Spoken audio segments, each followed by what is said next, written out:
So this is the historic area. It's about a mile by a half. The ticket is what gets you into all of the red buildings, and those are all the historic sites. That includes the government buildings, which are the Governor's Palace, Courthouse, and Capitol. It includes all the trade shops. Those are like the blacksmith, silversmith, wig maker, shoemaker, that sort of thing. Okay. There's both of our art museums, which are open until 7, and the family homes, the Randolph, With, and Getty. The yellow buildings are dining. Those are 18th century taverns. Green buildings are shopping. T's are additional ticket offices in case you need anything. The Liberty Lounge is right here, and you also get access to our shuttle, which has 7 stops all around the perimeter, picks up about every 10 minutes, runs on a loop till 10 p.m. You can get that right downstairs, or you can walk over, which is about a third of a mile through those glass doors. 3, 2, 1, action.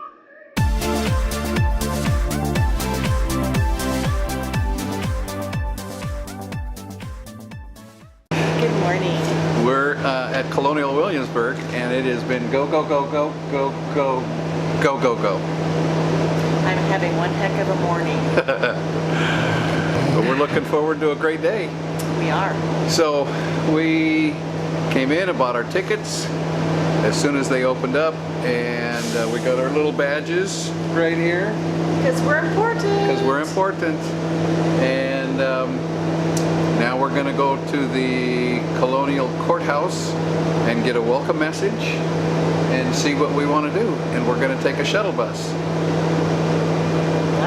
Thank goodness. As far as the entry is concerned, they do give veteran discounts and military discounts.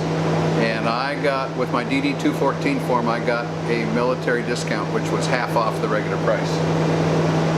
So if you can get a picture of your DD-214 and bring it with you, they'll give you half off. So we're going to go to the Governor's Palace and then walk to the courthouse from there. So come on along. All right, we got off the bus. Had no idea where we're going.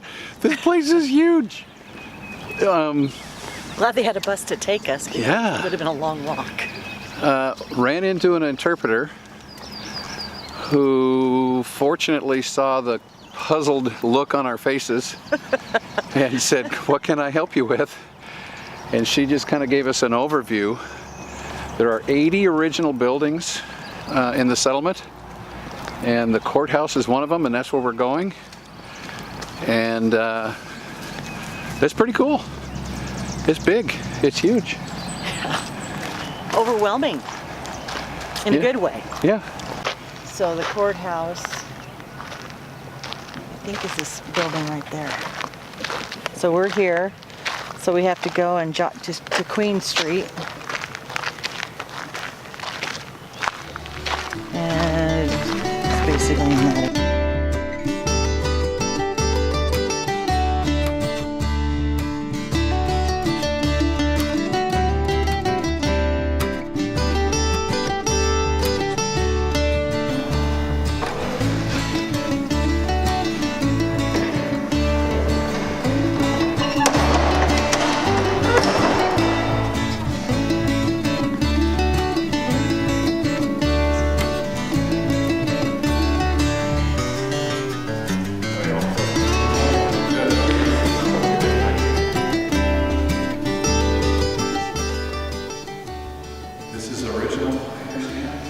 Original restored. Okay. So yeah, the bricks you looked at coming in are the same ones George Washington looked at when he came in. Oh wow. And these benches wouldn't have been here at all in the 18th century. You had to be a court officer before you got a place to sit. Oh wow. Okay. So you've heard expressions like stand trial. That's because you don't sit at the hearing. Oh. All right. And the other thing is trials are really fast by modern standards. And the best illustration I can offer for that, the clerk is going to sit at the table once in a while joined by the king's attorney to prosecute a crime. And because under English law, which they're doing here in Virginia, you are innocent until proven guilty, they believe that the king's attorney, if he wanted to accuse one of the king's subjects of a crime, should be able to prove it in one court session, or he shouldn't waste everybody's time. Trivia question for today is, what is the most common crime in Virginia in the 18th century? Horse stealing. Oh, we're not all felons, madam. church non-attendance. Must by law go to church once every 4 weeks or pay the fine as a member of the Anglican Church. We tolerate after 1693 and the Acts of Toleration, 5 other denominations get tolerated, get licenses. And we stretch it out for once every 7 weeks. We realize there are traveling ministers, itinerant ministers going to those different licensed locations. And so we stretch it out to once every 7 weeks. But if your licensed speaker doesn't show up, you must go to the Church of England services and get the announcements. That's the 4th branch of the government, so it's where all the government announcements are made. It's where you're going to learn all that new stuff. So we want you to go to church, not only to get a good moral lesson, but to learn all the, what's going on. Be a well-informed member of society. And what will they find? About 5 shillings, about a day's wages. Is this where they deliberate the? Well, these are basically conference rooms. Okay. Now, I believe they're going to. We want the jury to decide out in the open. We want the magistrate to decide out in the open. But if they can't, we will lock you in this room, the undersheriff, with no food, no water, no heat, no light, and a chamber pot for 12 men until there's a unanimous decision. No hung juries in the 18th century. Did people have their own muskets at home? They did, and that's what the militia used. These weapons were not used by the militia. These weapons were intended for a contingent of full-time soldiers called provincial troops. And there were 2 companies kept pretty much here in Williamsburg as a permanent garrison. A company at that time was 60 to 80 men, so you're talking roughly anywhere from 120 to 160 soldiers. Most of them were of typical military age, 18 to about 25 or 26. Most of them were single. They actually built the barracks for them about a mile north of town. And those men would sign a 3-year enlistment to become a paid soldier of the colony. And once you were a paid soldier, every item of equipment that you carried and used was issued to you from the stores that were kept in this building. Now, private soldiers didn't come here to draw out the equipment. Their captains of their companies came and drew the equipment, loaded it in a wagon, carried it back to the barracks, and the sergeants would handle the issuance of the equipment to individual private soldiers. They would write down every single item that you were issued, from your uniform, knapsack, musket, cartridge box, bayonet, scabbard, canteen, the whole set of accoutrement. And you used that equipment and you had to sign for it, same as you take care of it. You used it during your term of enlistment. When your 3 years was up, you had to turn it back into the unit, and the unit in turn had to return it here. That was fun. That was fun. That was the magazine armory that held all of the guns and ammunition and gunpowder and muskets, all that. Cool They had some stuff. pretty cool stuff in there. They had muskets, they had rifles, they had pistols, they had cannons. They talked about what was expected out of the residents, out of the citizens. You were expected to be part of the militia from age 16 to age 60, which is kind of cool. And it was your responsibility to bring your own ammunition, gunpowder, Musket. everything that you needed to fight. Yeah. Yeah, that was pretty neat. Yeah, it was. And then if you were a professional soldier, in other words, hired by the governor for a 3-year stint, then you were issued your weapons. And you had to bring it back afterwards. And You it had to had turn to it be in. in working order, or they charged you a half a year salary, which I didn't think that was very fair, but what do I know? Back then they had to be on top of everything and make sure you took care of your supplies. So. All right, we're off to see a play. Let's do this. Here we go. Good morning, madame. Good day, monsieur and madame. Hope you're enjoying the day. We are. I am General Lafayette, the Marquis de Lafayette, at your service.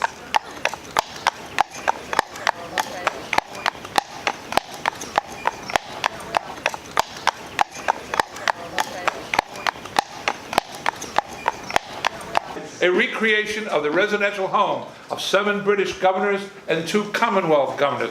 When they moved the capital from Jamestown to here in 1699, they had to build a Capitol building because they needed a place to put the government.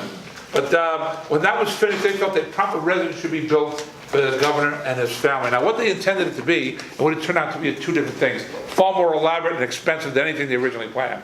And so the project was still going because the House of Burgesses appropriated the funds, and they were kind of stingy with the funds. And like I say, 7 British governors live under this roof, leading up to the American Revolution. The last governor who bear the brunt of that revolution, he loses control of this colony and is forced to sneak out of this palace in fear of his life, which leaves Virginia to form a new kind of government. They started a series of conventions, there were 5 of them, to see how Virginia is going to deal with the crown.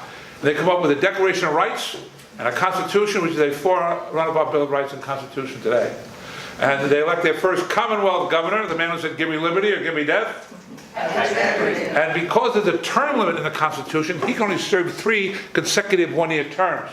So he's replaced in 1779 by Thomas Jefferson, and in 1780, Governor Jefferson will move the capital from here to Richmond, Virginia, where it's been ever since. This is what America looked like from the time of the American Revolution. As you can see, Virginia is the largest and the wealthiest of all 13 colonies. It includes what today be Ohio, Indiana, parts of Illinois, parts of Wisconsin, parts of Michigan, western Pennsylvania, West Virginia, and Kentucky. If you're from any of those areas, welcome home.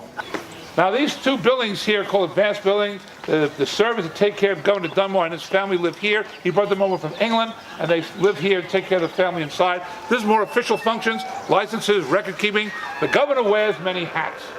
He's the executive officer of the government, he's commander-in-chief of the militia, he's the social leader, and he's the head of the church.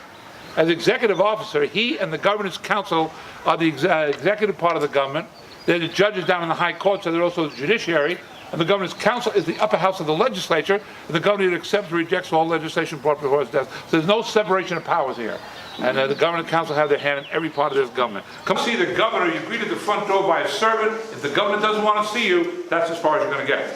But if the governor wishes to see you, let into this area of waiting. Now, Governor Dunmore likes to set up a temporary office in the dining room, which is right next door. He can spread his papers out. Then if they need that room for something in the evening, they can clear everything away. It would not be that unusual for someone, let's say Colonel Washington, have business with the governor there in the afternoon, be invited back that same evening, have dinner with the governor's family. So that is the parlor. This here is the pantry. I told you the governor is expected to entertain a dinner party of 6 or a grand ball of 60. Any dishware, glassware, silverware, need of any occasion can be found in there. The desk in there belongs to Mrs. Scott. She's the governor's housekeeper. He brought her over from England as well. Now, when you walk through that door, you left behind Virginia, you left behind America, you now enter the world of British aristocracy. Well, look around you. Look at the floor you're standing on. The white marble comes from England, the black from Belgium. You will not find a floor like this anywhere else in Virginia at this time. And it's a marble mantelpiece as well. All speaks of the world of British aristocracy. Now look around. Besides the weapons, what signs of the crown's authority do you see in this room? The crest here, we have 2 of them. This here belongs to Queen Anne. She was on the throne when they started building the palace in 1705. This here of His Majesty King George III. The lion represents England, the unicorn represents Scotland, and that French saying translates to God am I right. That the king had the divine right by God to rule. That authority was challenged by this colony and other colonies during this time. And the weapons too. Are you impressed? You should be impressed. It's meant to impress you. It's meant to intimidate you. It's to remind you of the might and power that is Great Britain. Also, this is what happens when you let a man decorate. Okay?